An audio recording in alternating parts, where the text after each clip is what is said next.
अध्याय 1 rich dad poor dad. Robert Kiyosaki के अनुसार मेरे दो डैडी थे, एक अमीर और दूसरे गरीब। एक बहुत पढ़े लिखे थे और दूसरे समझदार थे।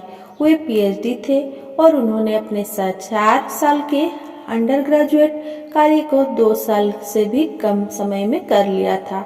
इसके बाद वे आगे पढ़ने के लिए Stanford university, university of Chicago तथा नॉर्थ ग्रेब्रेट्स यूनिवर्सिटी गए और यह सब उन्होंने पूरी तरह से स्कॉलरशिप के सहारे किया। मेरे दूसरे डैडी 8वीं से आगे नहीं पढ़े थे। दोनों ही अपने कैरियर में सफल थे। दोनों ने जिंदगी भर कड़ी मेहनत की थी।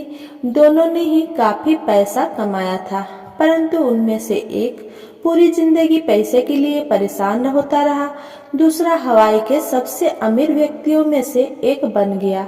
एक के मरने पर उसके परिवार, चर्च और जरूरतमंदों को करोड़ों डॉलर की दौलत मिली।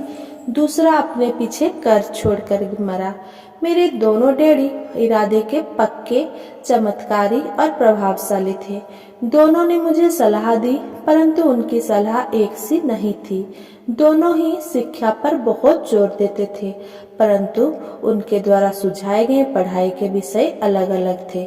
अगर मेरे पास केवल एक ही डैडी होते तो मैं या तो उनकी सलाह मान लेता या फिर उसे ठुकरा देता।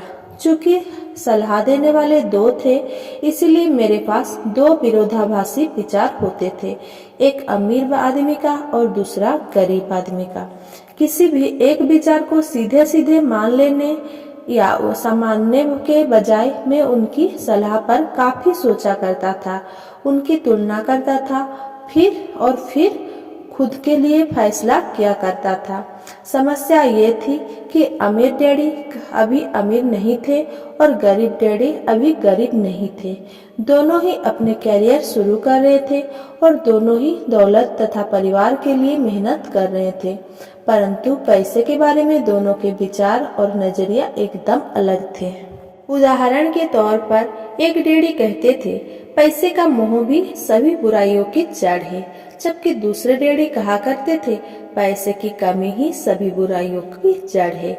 जब मैं छोटा था तो मुझे दोनों डैडियों की अलग अलग सलाहों से दिक्कत होती थी। एक अच्छा बच्चा होने के नाते मैं दोनों की बात सुनना चाहता था। परेशानी यह थी कि दोनों एक सी बातें नहीं कहते थे। उनके विचारों में जमीन आसमान का फर्क था, खासकर पैसे के मामले में। मैं का बच्ची लंबे समय तक यह सोचा करता कि उनमें से किसने क्या कहा, क्यों कहा और उसका परिणाम क्या होगा।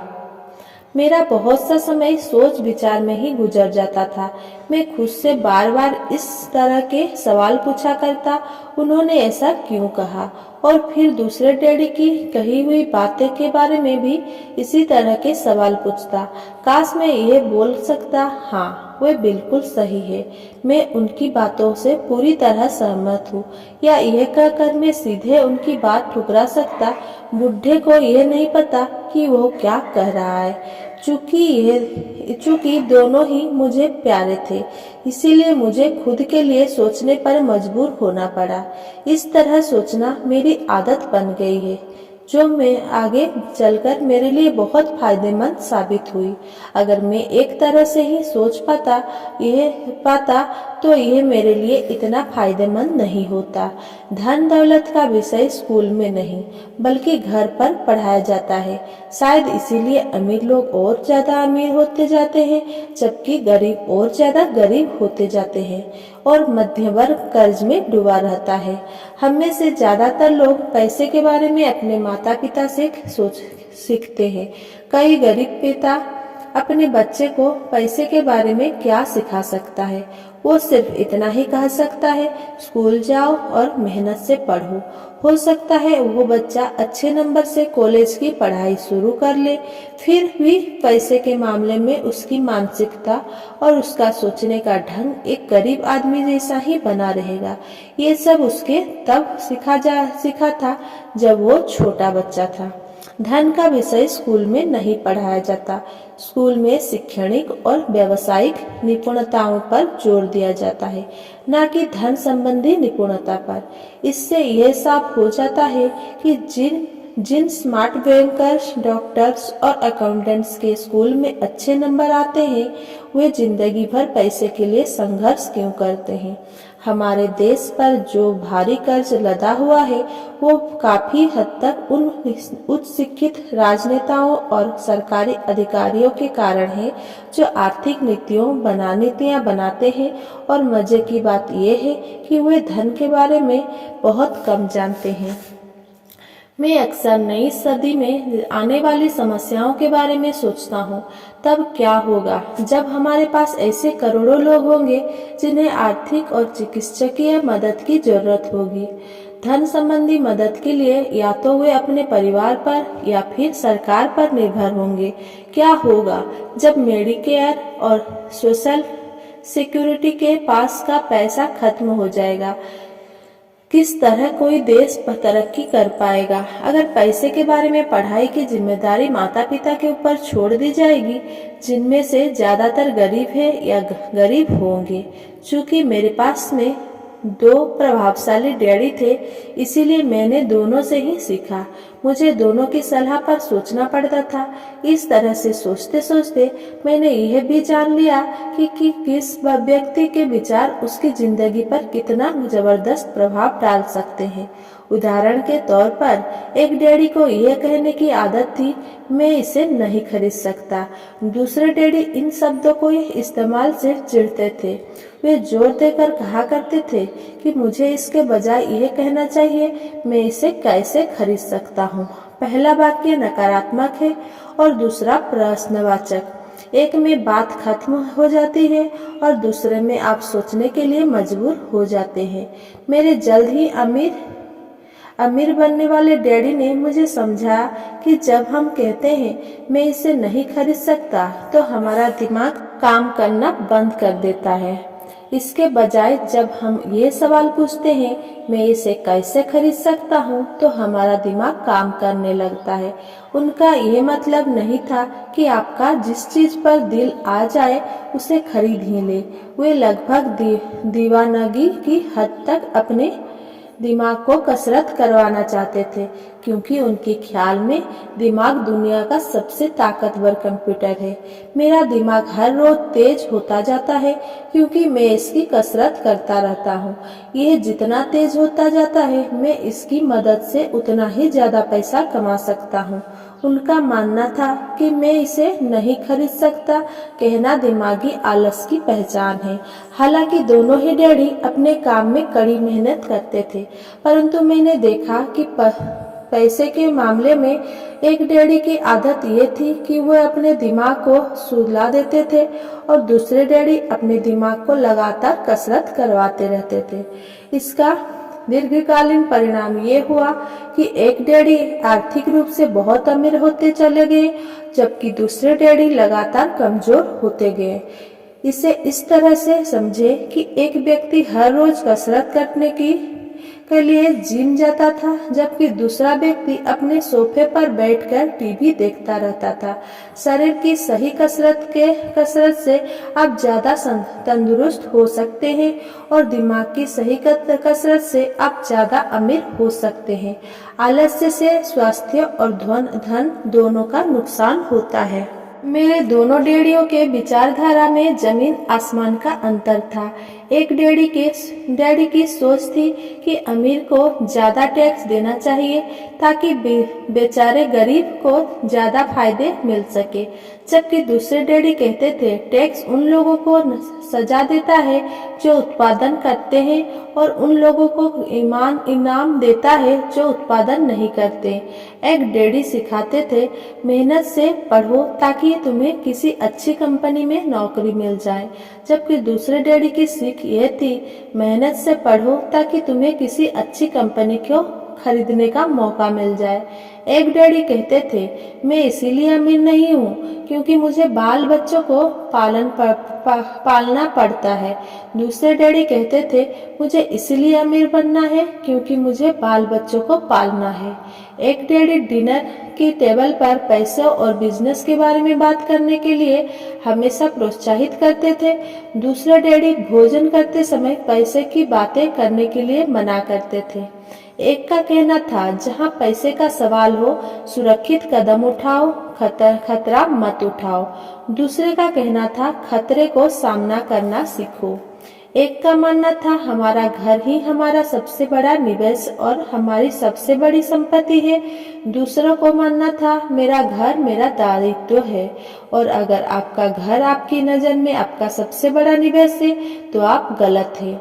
दोनों ही डैडी अपने बिल समय पर चुकाते थे, परंतु उनमें से एक सबसे पहले अपने बिल चुकाता था जबकि दूसरा सबसे आखिर में। एक डैडी का ये मानना था कि कंपनी या सरकार को आपको ध्यान रखना चाहिए और आपकी जरूरत को पूरा करना चाहिए। वे हमेशा तनख्वाह में बढ़ोतरी, रिटायरमेंट योजनाएं, मेडिकल लाभ, बीमारी की छुट्टी, छुट्टियों के दिन और बाकी सुविधाओं के बारे में चिंतित रहते थे। वे अपने 2 चाचाओं से बहुत प्रभावित थे जो सेना में चले गए थे और 20 साल के सक्रिय जीवन के बाद उन्होंने अपने रिटायरमेंट और जीवन भर के आराम का इंतजाम कर लिया था।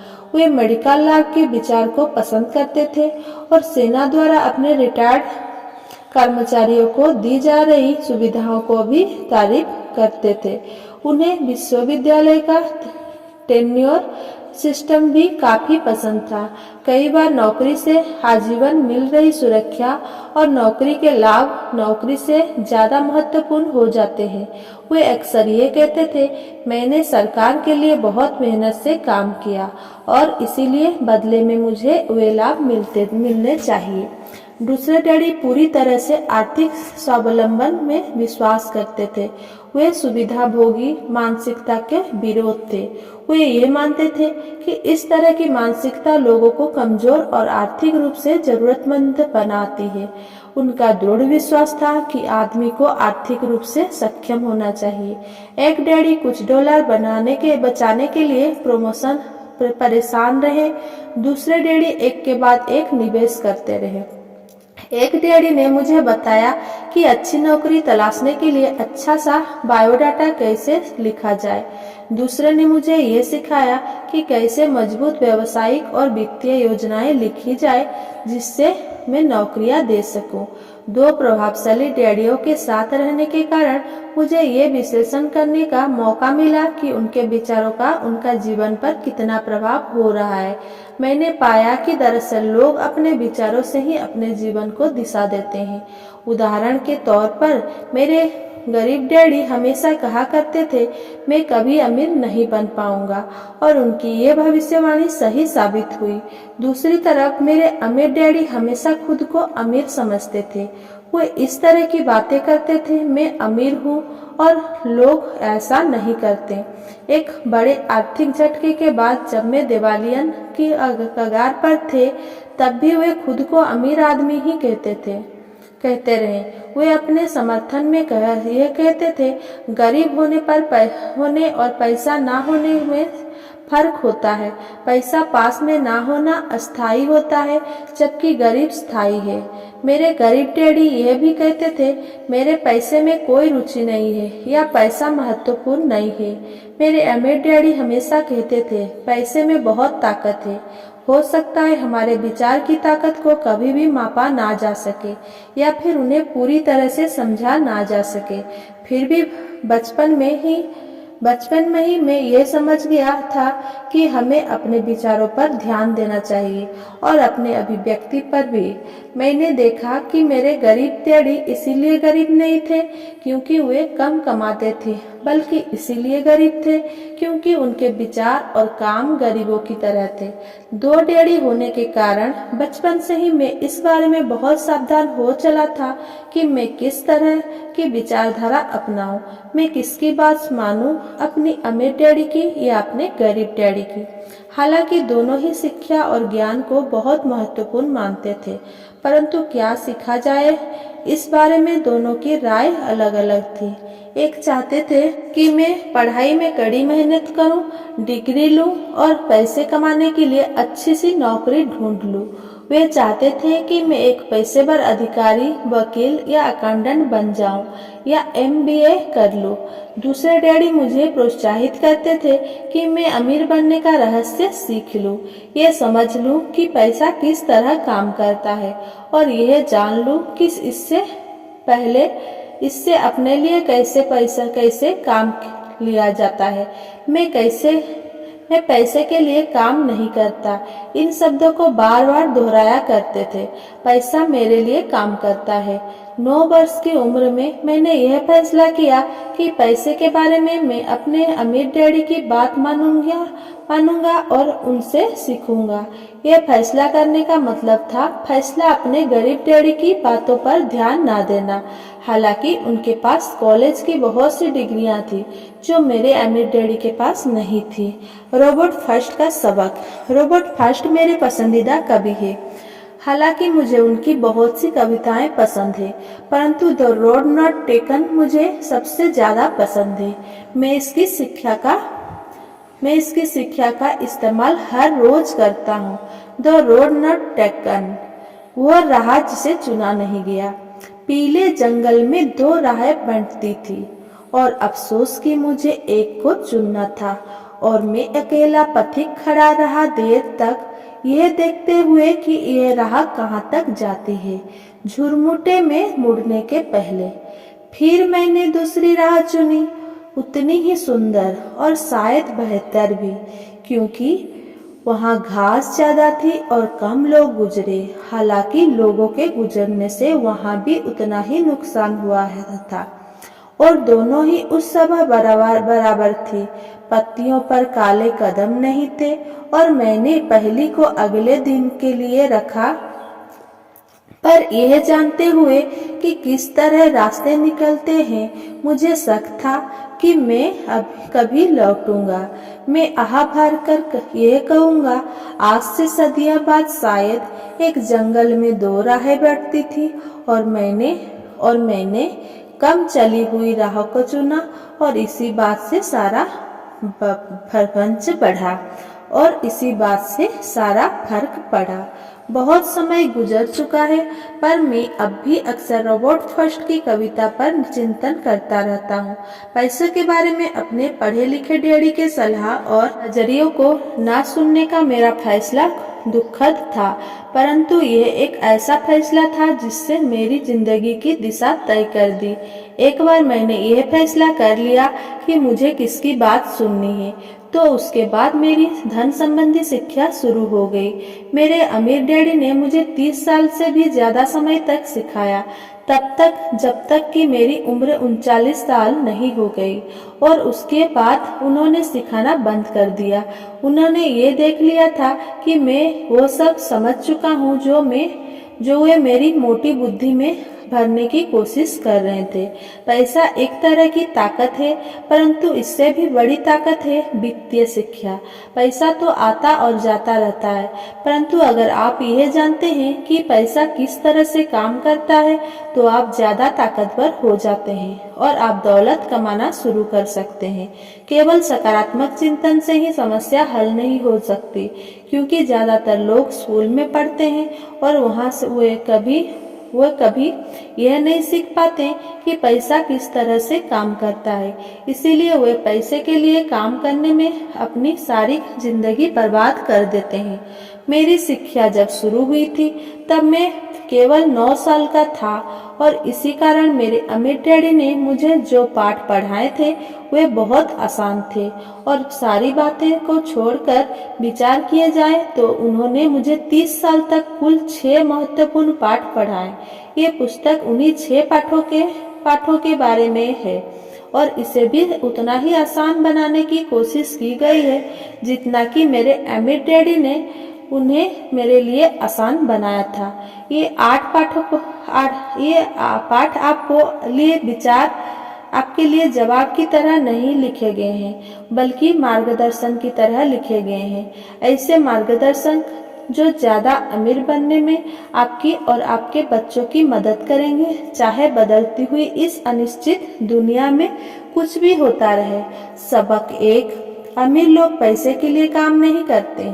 सबक 2, पैसे की समझ क्यों सिखाई जानी चाहिए। सबक 3, अपने काम से काम रखो। सबक 4, टैक्स का इतिहास और कॉरपोरेशन की ताकत। सबक 5, अमीर लोग पैसे का आखिरकार करते हैं, आविष्कार करते हैं। सबक 6, सीखने के लिए काम करें, पैसे के लिए काम ना करें। Thanks for watching. Please like, comment, share and subscribe. Thank you. अध्याय 1,